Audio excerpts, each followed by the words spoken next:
Students who got suspended for speaking their native language at school. What happened? My name is Dmitry Volkov, and I spent 4 years at Northridge Academy pretending half of myself didn't exist. The policy started my freshman year when Principal Kaufman announced during orientation that English was the only acceptable language on school grounds. He called it the Unity Through Communication Initiative, claiming it would help immigrant students integrate faster and prevent cliques from forming along ethnic lines. My parents nodded along in the auditorium, even though my mother's English was shaky at best, and my father had only been in the country for 6 years. They wanted me to succeed in America, and if that meant leaving Russian at home, they were willing to make that sacrifice. What nobody told us was how the policy would actually work, or what the consequences would be for breaking it. The first week of school, I watched a Korean sophomore get pulled out of the lunch line for answering his phone in his native language. The vice principal confiscated his phone right there in front of everyone and wrote him up for a language violation. 3 strikes meant suspension, and every violation went on your permanent record with a note about failure to comply with school integration policies. The message was clear from day one. Your native language was contraband, something to be smuggled and hidden like drugs or weapons. I had 2 younger siblings at home who barely spoke English, and my grandmother lived with us speaking only Russian. The idea of going an entire school day without being able to use my first language felt suffocating, but I learned to adapt quickly. I developed this weird habit of mentally translating everything before speaking, double-checking each sentence in my head to make sure no Russian words slipped through. My best friend Yuki faced the same struggle, only his family spoke Japanese at home, and his parents ran a restaurant where he worked every evening after school. We'd sit together at lunch speaking careful English even when we wanted to switch languages, hyper-aware of the teachers patrolling the cafeteria with clipboards. Yuki got his first strike in October when a teacher overheard him helping a new exchange student from Tokyo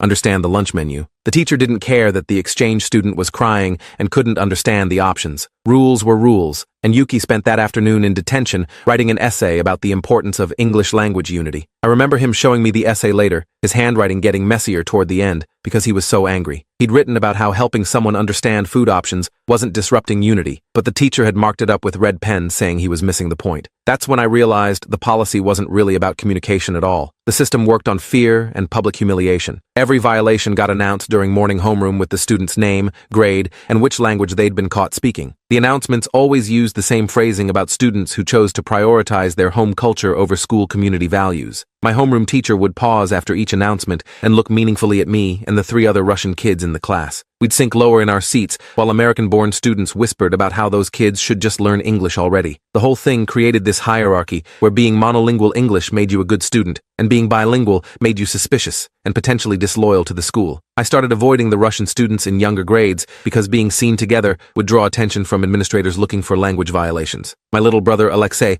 started at Northridge in January as a freshman, and watching him navigate the policy was torture. He'd been in the country for only 3 years and still thought in Russian most of the time. His English was decent for conversation